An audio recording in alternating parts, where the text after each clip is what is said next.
Tequila brands are adding chemicals to the tequila that you're drinking, and they don't have to tell you about it. Tons and tons and tons of tequila brands, including some of the most popular that you know, most likely have these chemicals added to them. But what are these chemicals and what is so bad about them? Why are they being kept a secret?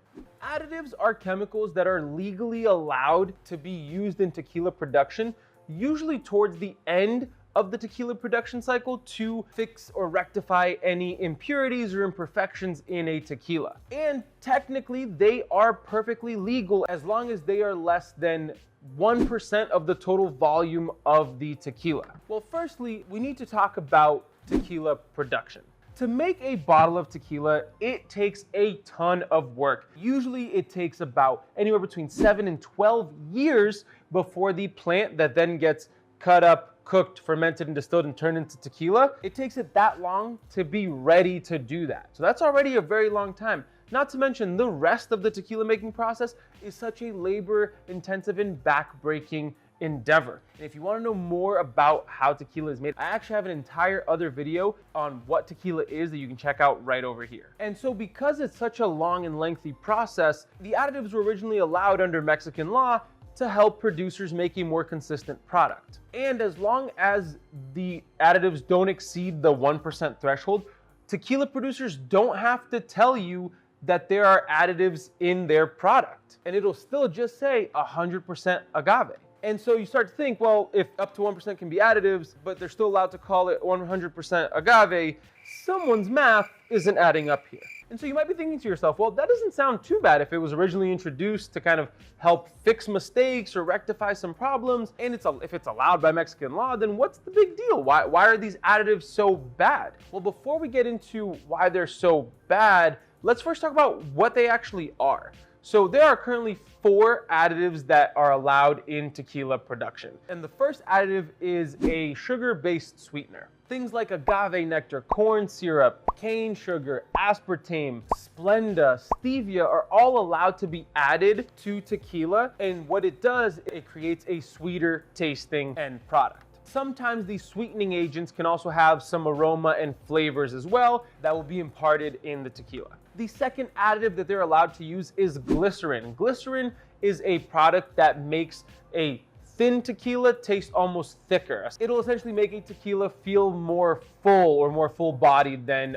what it was previously. The third additive is oak extract. A lot of tequila gets aged in oak barrels to create reposado or añejo tequila, and that will impart the flavor from the oak barrel onto the tequila, but they're actually allowed to take some of the extract from the oak itself and artificially add it into a tequila, which will then make it possible to make a tequila smell and taste like it had been aged longer than it actually was. And lastly, the fourth additive they are allowed to use in tequila production is caramel coloring. Again, this one follows a similar trend to the use of oak extract, where the caramel coloring is used to basically make a tequila look darker than it previously was, simulating how much time it spent in a barrel aging. And so why are the use of additives a bad thing? Well, for one, brands don't have to disclose that they are using additives in their production process. And it's not like any of these brands are creating commercials online saying, hey, we add a bunch of chemicals to our tequila, come drink it. So the first bad thing is that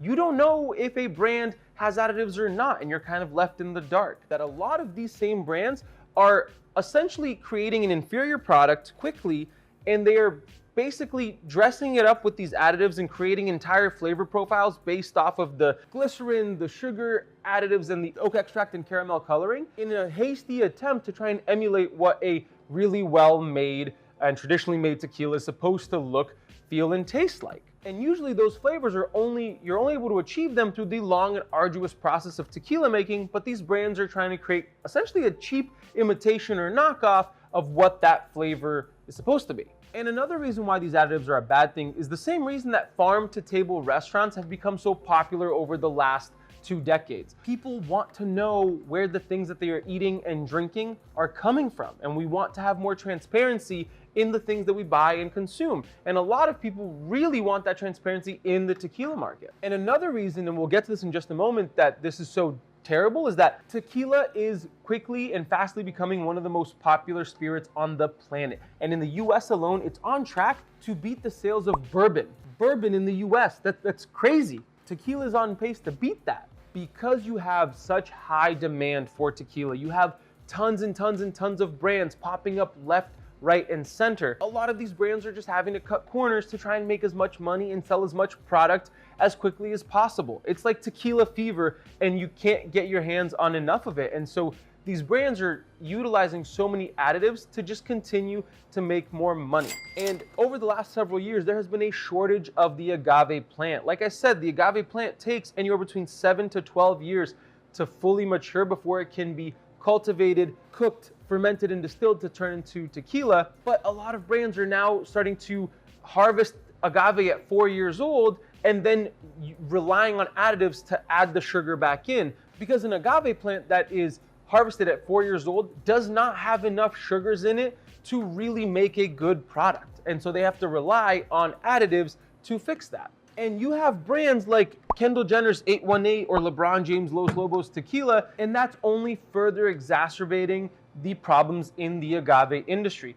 These mega popular celebrities are pushing out a pretty crappy product that people then think is ultra premium because of a high price point and because of who it's associated with, when in reality, they're just getting a dressed up inferior product, and it's causing actual harm to the whole industry. And so you might be thinking to yourself, well, how do you know which brands most likely have additives and which ones do not? Well, the incredible folks over at Tequila Matchmaker have actually started a program that is certifying brands as additive free. They basically go down to the distillery, they scientifically test all of the products, and then they will then add their kind of stamp of approval and give them a certification that shows that they are certifiably additive free and that they don't use any of that in their process.